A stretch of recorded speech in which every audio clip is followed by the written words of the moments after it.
E o Dr. Jorge trouxe novidades. Recentemente foram lançadas as próteses de sexta geração, as próteses mamárias. Explica pra gente um pouquinho dos benefícios e das diferenças. Tá, é o seguinte, o implante de silicone ele começou a ser usado nos anos 60.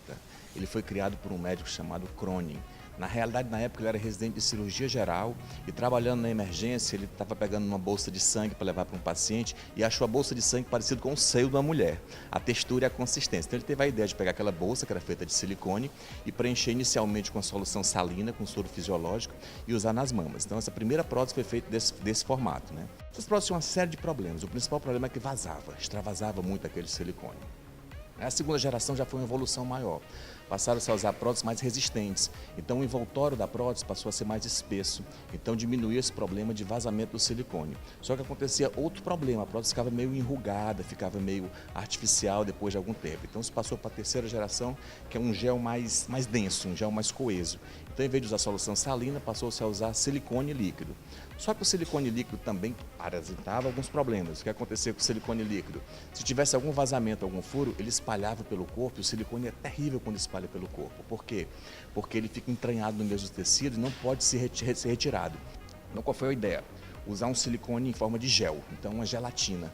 Então, esse silicone em forma de gelatina, mais coeso, o que é que acontece? Mesmo que a prótese se rompa, que ela se rasgue, ele não vai vazar, ele vai ficar preso ali no local. Então, isso aqui já foi mais uma evolução. Aí, quando a gente chegou nessa quarta, quinta geração, o problema era só a contratura capsular, que é uma reação do organismo ao silicone. Então, o que é que acontece? O silicone está ali no local, mas o corpo que cria um tecido em volta é muito forte, muito espesso. Porque quando você tem um corpo estranho no seu organismo, tem duas saídas para ele. Ou o organismo expulsa aquilo ali, ou então ele encapsula, ele isola do organismo. Então, com o silicone, o que a gente quer é isso, que ele isole, mas com a cápsula fina, que não fique muito espessa. Então, começou-se a trabalhar a textura do silicone. Então o silicone passou a ser um pouco rugoso, não ser muito liso.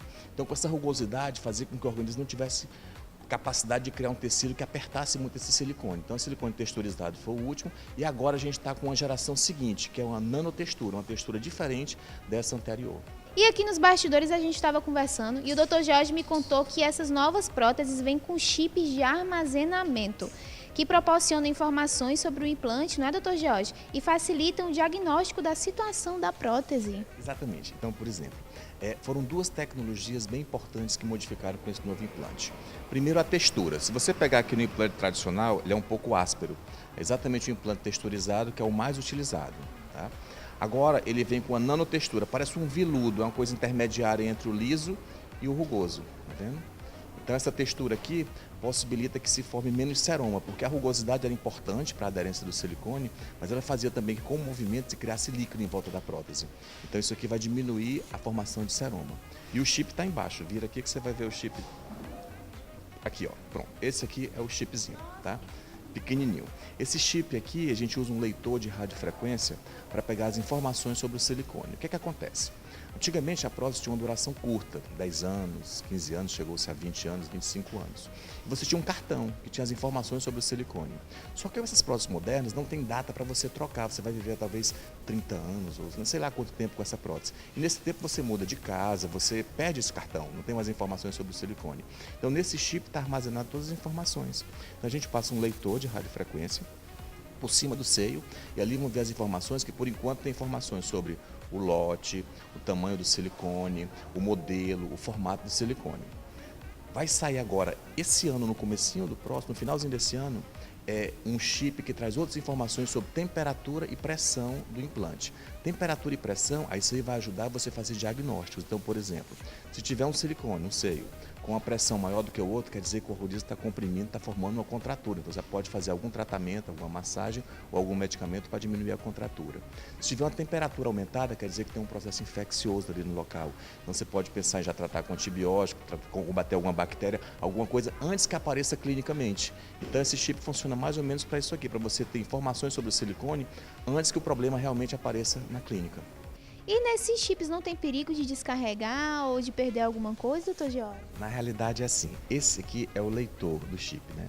Então aqui é que a gente carrega e você passa ele sobre o seio da paciente e nessa tela aqui aparecem as informações sobre o chip. Então a energia que tem nele ali dura muitos e muitos anos, né? Então não tem nenhum problema de descarregar. Aqui, isso aqui sim, que você precisa carregar e descarregar temporariamente quando vai fazer o exame na paciente. Certo. E, doutor Jorge, com essa evolução da tecnologia e até mesmo com a propagação mais fácil da informação, até mesmo pelas redes sociais, como o senhor tem, né, pelo Instagram, a procura pelas próteses, ela tem aumentado e qual a idade mínima que uma menina, por exemplo, pode fazer um implante mamário? A gente avalia a necessidade da paciente. Existem algumas pacientes que chegam assim com 17 anos de idade, 16, dizendo assim, olha doutor, é porque da cintura para baixo eu sou uma menina, da cintura para cima um menino, não cresceu nada, tem um peito muito pequeno. Então nesses casos você consegue colocar mais cedo, entendeu?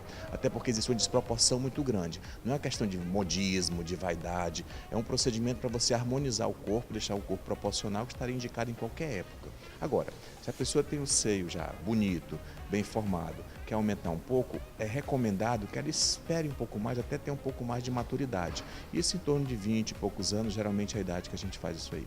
Certo. E para as mamães, para quem está amamentando, para quem acabou de ter bebê, qual é o tempo ideal, por exemplo, para te procurar e para fazer esse procedimento? A recomendação é, para fazer cirurgia do seio, você espera 6 meses após o término da amamentação.